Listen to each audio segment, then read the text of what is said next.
Welcome to the Great Detectives of Old Time Radio from Boise, Idaho. This is your host, Adam Graham. If you have a comment, email it to me, box13@greatdetectives.net. Follow us on Twitter at Radio Detectives and call us 208-991-4783. Today's episode is brought to you by the financial support of our listeners. Thanks so much for your support. Now here's today's adventure of Frank Race, The Adventure of the Brooklyn Accent. The Adventures of Frank Race, starring Paul Dubov.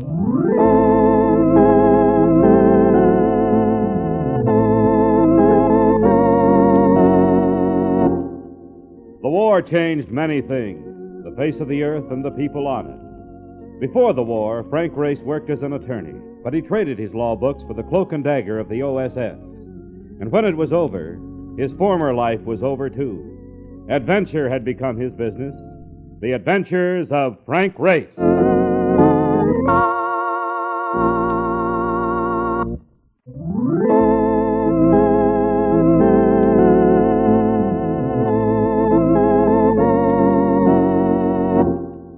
And now we join Frank Race for The Adventure of the Brooklyn Accent.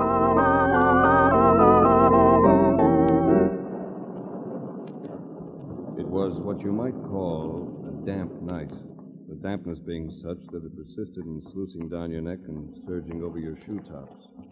And as we sloshed along a deserted street, I caught a little moan from Mark Donovan. Oh, brother, just slap me with a bottle of champagne and call me to Normandy. Cold, Mark? That noise you hear ain't thunder, friend. It's my choppers hammering together. This is the sunny south, huh?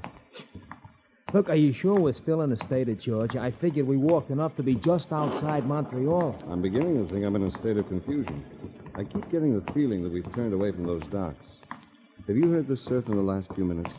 I don't hear nothing but a ringing in my ears. Probably the first sign of pneumonia. All right, you win. We'll go back to that cafe we passed in the last block. Well, now you're talking. And if the place has good coffee, I'll forget all about the pneumonia.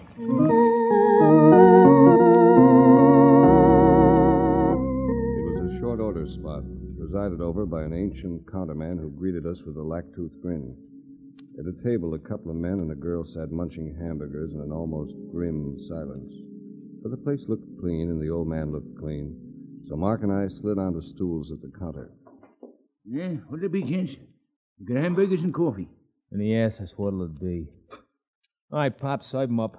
Make it heavy on the coffee, huh? Yeah, the name's Pete, not Pop. I ain't so old. I just look this way from having to listen to guys like you. Look, Pop, I'm just a quiet guy as don't wish harm to nobody. But make sure the coffee is hot, will you? Yeah, how you want it? Black or ruined? Both of them straight. You know this town pretty well, Pete? Yeah, like the black in me hand. I ain't no southerner. I'm from Jersey City. No. Don't happen to know a man by the name of Beating, do you? Eddie Beating? Beating? Let me see. Little guy, Pat? Where's... No. Well, that fellow's name's something else. Does he live around here? Has a boat, a schooner. And that's another thing. To get to the docks, do we turn right at the door or left? Docks? Let's see now, docks. Knows the place like the back of his hand, he says. He means the back of his neck. Yeah, you turn right. About 6 blocks. You sure? Positive.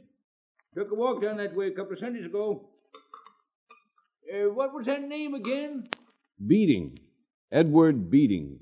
Yeah, sounds familiar, all right. It wouldn't be tall, husky fellow that owns one of them coach dogs, would it? Look, Pop, we're just looking for the guy. We don't know a thing about his dogs. So you're just looking for the guy, huh? Why? This was no native voice either. This was New York. New York the hard way. Manhattan via the alleys, the pool halls, the second-rate night spots. He had a heavy beard line, and he stacked up as being husky.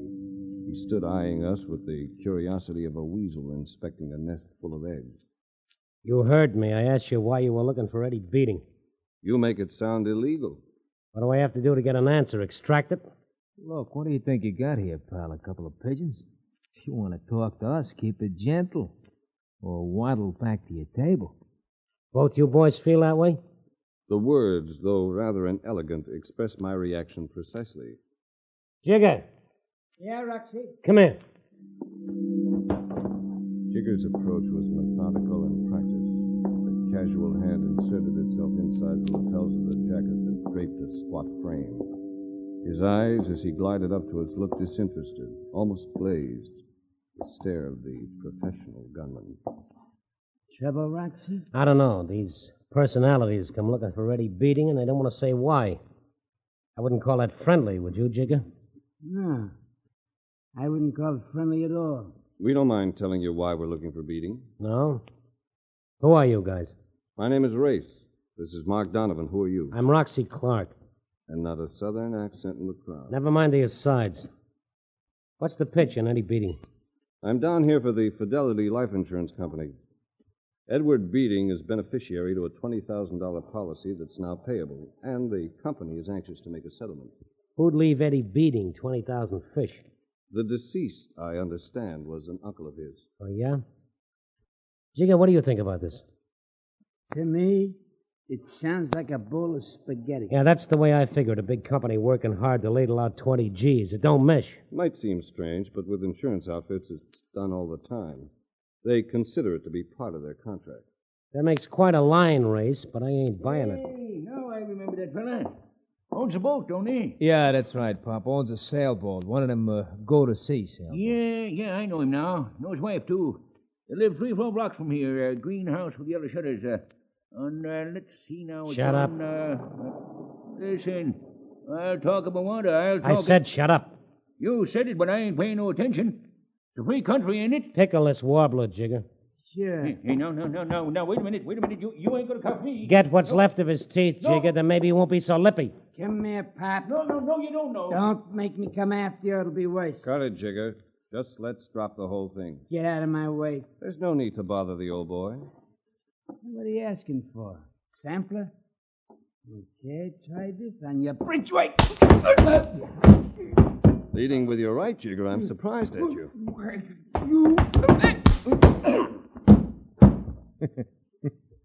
It'll always be the same, Jigger, even if you come in with an axe. Jigger, can you hear me? Brother, is he stiff? Pretty handy with that stuff, ain't you, Race? I haven't met your lady friend, Clark, but I'd like her to know I'm sorry for the disturbance. Don't be sorry, Ray.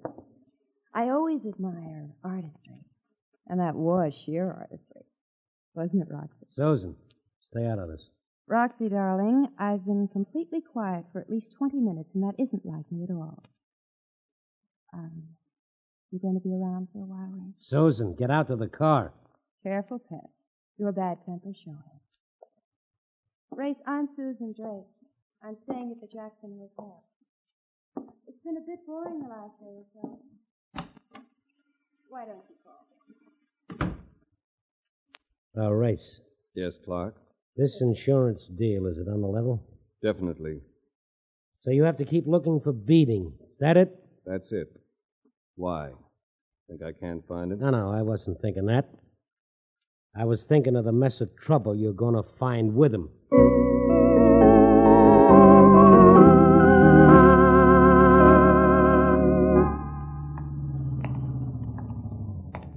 Hey, you there. Uh-oh. It's the law. Come over here. What are you doing out here this time of night? What do you have, a 7 o'clock curfew? Never mind the wisecracks. I'll just take you straight on in. On what charge? Oh, we can work that out. Vagrancy, for one thing. No visible means of support. We've means of support, plenty of it. If I say you ain't, you ain't. So quit arguing. I'm sorry I said a word. I should know better. That's sensible.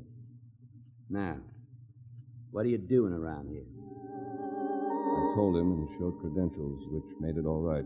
He told us he was Gene Dinsey, chief of police, and we spent an hour leaning against his car listening to a confidential report on how he ran the town.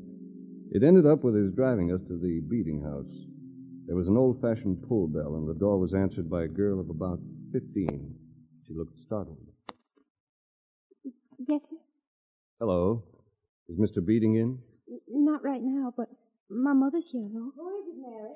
It's two men, Mother. They want to see Daddy. All right, I'll talk to him. She seemed to be about 30. A handsome woman, even with faded makeup and a worried look about her eyes. What is it you all want? We're looking for Edward Beating. Oh.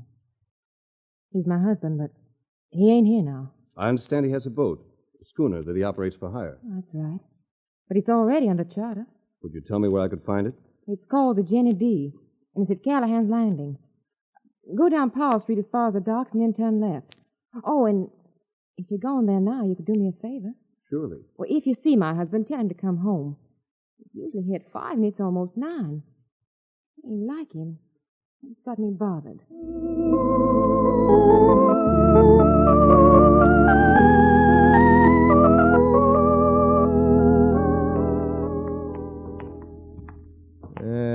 Still pretty cloudy with no sign of a moon. 8 to 5 says we get more rain. That's a happy thought. Look, Rice, what's with this guy Beating when you do catch up with him? Now that we know he's here, can't we just let it go at that? There could be dozens of Edward Beatings. I have to identify this fellow as the right one. Can't we do it tomorrow? I'd much rather be at the hotel playing canasta. Wait a second, Mark. What's the matter? Another car coming up. I've got a feeling we're the ones it's interested in. Oh, great. Must have alongside 100 yards of board fence. You're right, they really got us pegged. What's our plan? We move apart. If anything breaks, blast the left headlight. I'll take the right. Okay. Hiya, Race. You remember me? It's Jigger, right? The guy you slugged. Yeah. And now I'm going to play a little tune. All right, Mark!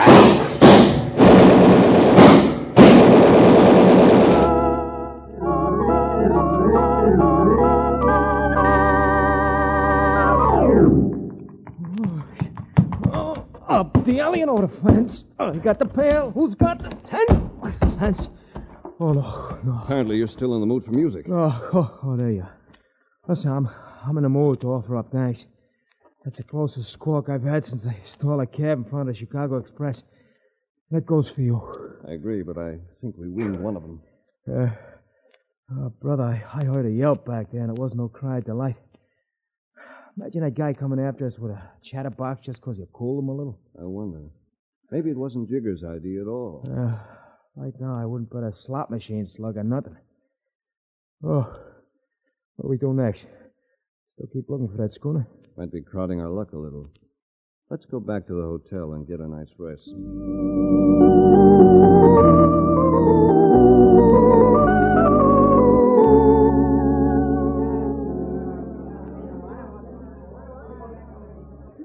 Race, come on, wake up. Will you wake up? There's something funny going on. What time is it? Come on, get with it. It's about 5. 5 o'clock in the morning and you want to chat? Go back to sleep. Look, chum, I'm not kidding. There's a mob or something outside. Can't you hear it? Yes, I do hear it. Sure you hear it. It's just... That's it. Just barge in. We always receive visitors at this hour. Get up and get dressed, Grace. We have to get you out of here. What for? We got a lynch mob outside. So that's what it is, huh? What does a lynch mob have to do with us? It seems like a lot of people know you boys have been looking for Beating. Now he's been found murdered. They aim to string you up for it. Murdered? That's moving a little fast, isn't it? Yeah, we better move faster. So I'm going to have to place you under arrest.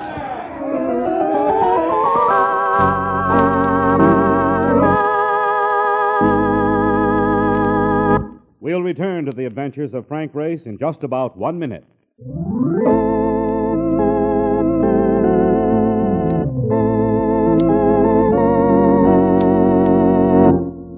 And now, back to the adventures of Frank Race.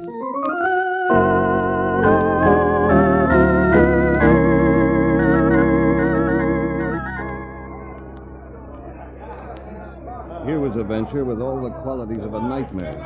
One of those things where nothing makes sense. We'd been in town only 48 hours, and now we were threatened with lynching. I tried to figure the angles as I got dressed, but nothing gelled.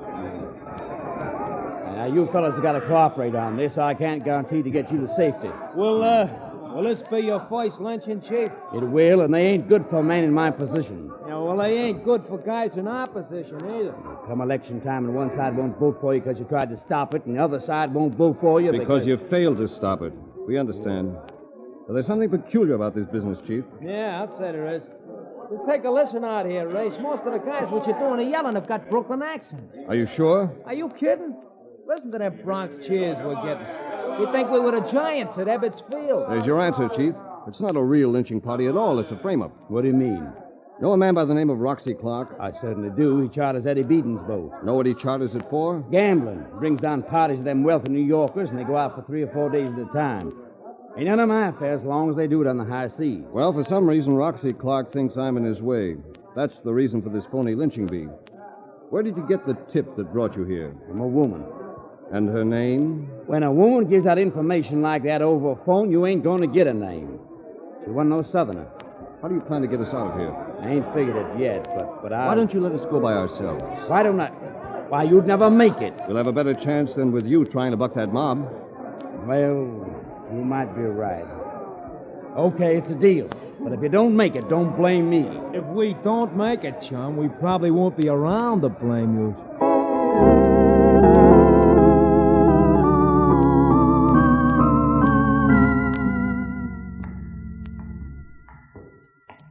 Oh, this guy Clark must have quite a mob with him. It's a big crowd. Start yelling about something, and you can always draw people who have nothing else to do. Look, tell me, what are we looking for in this cellar window? A door. And here it is. Take your hat and coat off. Hat?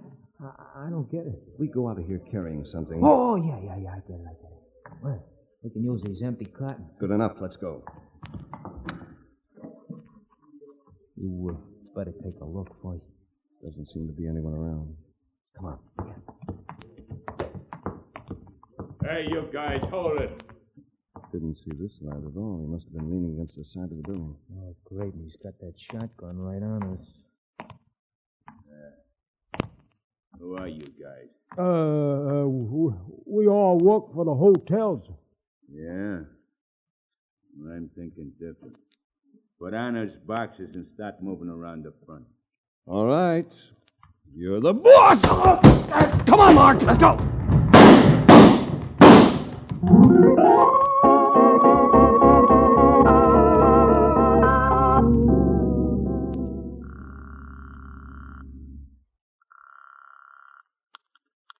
Jackson Hotel? Has Miss Drake come in yet? Yes, sir. I'll connect you. Hello? Miss Drake, this is Frank Race. I'm making that call you suggested. Oh. Well, hello. You called earlier this afternoon, didn't you? Yes, I want to express my appreciation for what you did for me. What I did for you? Someone told the chief of police that I was in danger of being lynched. I got the impression it might have been you. Look, Grace, I'm a rotten phone conversationalist. I tell you what, why don't you run over here and we could have a drink while we chat? I'd better see you somewhere else. I got out of the Jackson Hotel this morning with some difficulty. Where are you now? Bar called the Flamingo Club. I know where it is. You stay there, Ray. I'll join you in a few minutes.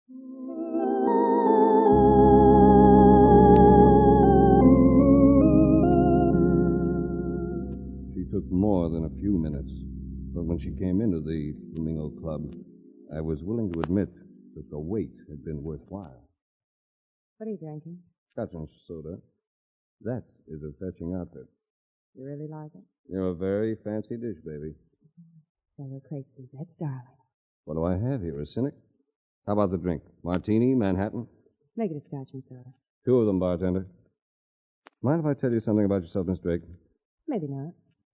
You're the wealthy Susan Drake of New York. You've been amusing yourself with the excitement that surrounds Roxy Clark. So? You know what he does down here, don't you? Is that why you brought me to this place? To answer questions? If it was, I've already changed my mind. Of course I know why Roxy's down here. What's the story I'm beating? Why was he killed? Oh, come, Ray. What do you think I am, a police blotter? If you think you could grow fond of me, give. Because I'm in need of it, baby. I'm in need of it. Well, the only thing I can tell you about beating is that he didn't like it when he found out what Roxy was doing with his boat. Beating didn't know about the gambling setup when Roxy first chartered the schooner? No. And when he did find out, he wanted no part of it. You see, I happened to hear the blow-up on that. Beating was going to cancel the charter.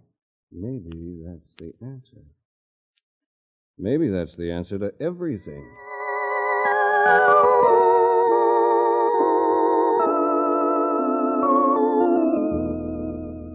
About an hour later, I dropped in at the Beating house. Mrs. Beating, swollen-eyed from crying, was baking pies. Just like a woman, ain't it? But I have to do something. They smell wonderful. I'll bet you're a fine cook. I guess I'm pretty good. Maybe because I love it so much. I told her about the insurance, and a noticeable lift came to the depression that had gripped her. She got out family documents for me, birth certificates, and a marriage license issued to her and Edward Beating in 1938. But what about the money now that he's dead? Will it still come to us? Certainly. It belonged to your husband. Oh, excuse me, won't you? Hello? Why, yes. He's right here. For you. For me? Thanks. Yes? I had a hunch you'd be there. Guess who I'm with? Why don't you tell me? Roxy Clark. He claims she didn't have nothing to do with that machine gunning deal. How about the lynching frame-up? Claims he did that just to scare us out of town. Wait a second. I'll let you talk with him. Hello, Race. That's on the level about the gunning. That was Jigger Mentone's party. Give my regards to Jigger. I want to talk to you, Race. This thing is getting sticky. No sense in me being hooked by it. Are you protesting your innocence, Roxy? I want to talk to you. I'm going back to the Jackson right now. Can you meet me there? All right. I'll see you there.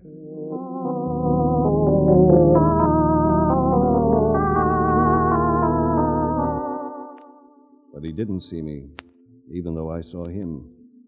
Because by the time I got to his suite at the Jackson Hotel, someone else had already been there. Someone who had put 2 bullets into Roxy Clark's body. I couldn't figure it. But after all, it was actually none of my affair. I had come to find the right beneficiary to a $20,000 life insurance policy, and this I had accomplished. Even though Beating was dead, the money would go to his family. So, 5 days later, Mark and I were at the local station, waiting to board a northbound train, with Susan Drake along as a fellow traveler. We also ran into other people we knew, Chief of Police Dinsey and Mrs. Beating and her daughter Mary. All set, Race? All set. I guess this is goodbye. Not yet. I'm going to ride a ways with you, in case anything pops up like that lynching bee. We can take care of ourselves, Chief. Just the same, I'm coming along. How about you, Mary? Looks as though you're traveling, too. Yes, sir. Mother and I are going to Daddy's sister in North Carolina until we... Yeah, we understand, honey. What do you got in the basket? Some of your mother's swell cooking? That's right. I'll bet it includes apple pie. Not this time. Mother burned the pie she was baking the other day. Well, here she comes.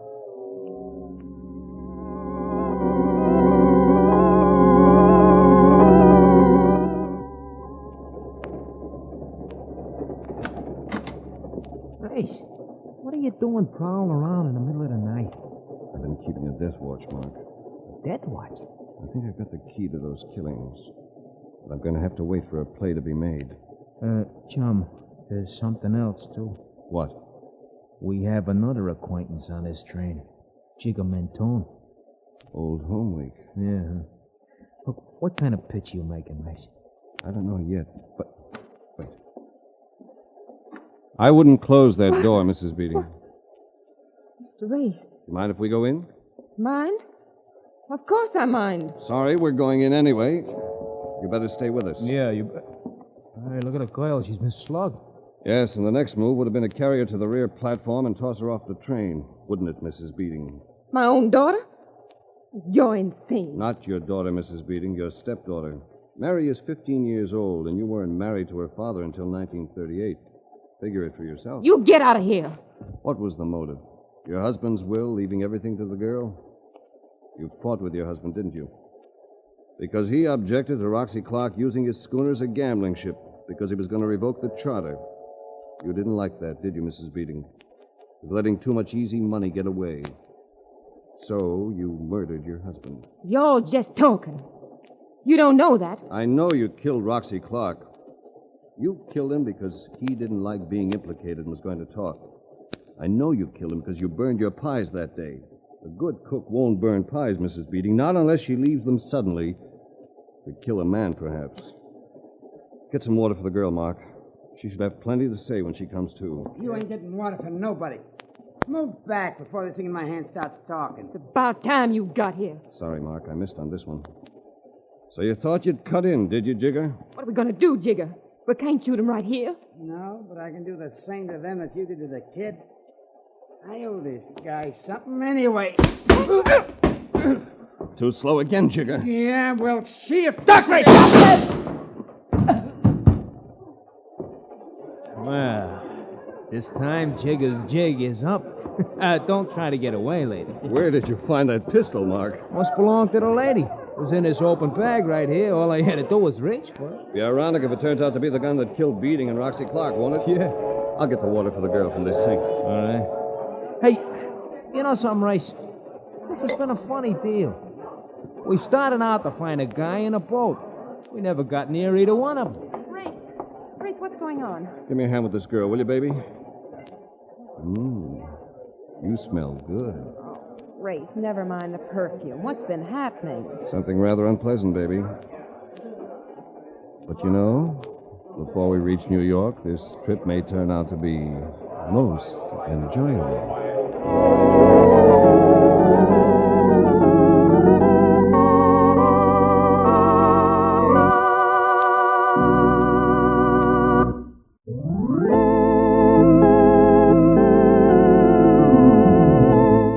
Adventures of Frank Ray, starring Paul Dubov with Tony Barrett as Mark Donovan, comes to you from Hollywood.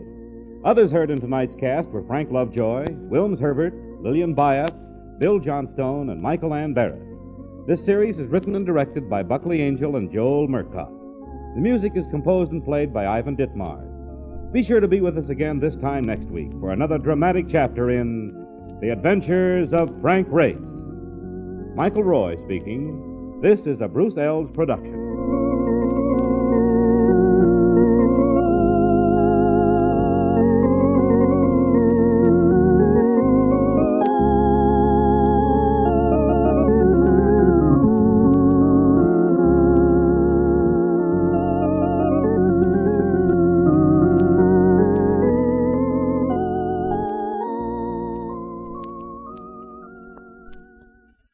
Welcome back. Well, those who live in the South, places like Tennessee and Florida, will tell you that the Brooklyn accent is not an uncommon sound at all in the modern South. It may have been a little more unusual in the 1950s, but certainly not today. Now we turn to listener comments and feedback, and we start with an email from Joan, who writes in, Hi, Adam. I like Tom Collins as Frank Race the best, and I never had any trouble understanding him. This was in regards to a listener question or suggestion that Paul Dubov was the better Frank Race. Well, we did ask listeners on Facebook the result after a week, and I pinned it to the top of the Facebook page so it wouldn't get buried under show announcements and things like that. We had 3 votes for Tom Collins and 1 vote that they were equally good, and no votes for Paul Dubov. So Tom Collins wins among those who state a preference, but may not have been the most scintillating debate among our listeners. Speaking of Tom Collins, we do have a question over on Twitter. D. Cody says, which came first, the actor or the drink? The answer is the drink. The drink, Tom Collins, actually was first made in 1876. Tom Collins, the actor, was born in 1913. His birth name was Beryl William Collins. So it's easy to see how he might need a a nickname. Beryl is not perhaps the most, B-E-R-Y-L, most popular name. How he arrived at Tom, I don't know. Bill would seem to be a more natural nickname. Tom Collins it was, and that's what he worked under. Thanks so much for your question. That'll do it for today. We'll be back tomorrow with A Life in Your Hands. And then join us back here next Monday for another episode of Frank Race. In the meanwhile, send your comments to box13@greatdetectives.net. Follow us on Twitter at Radio Detectives and call us 208-991-4783. From Boise, Idaho, this is your host, Adam Graham, signing off.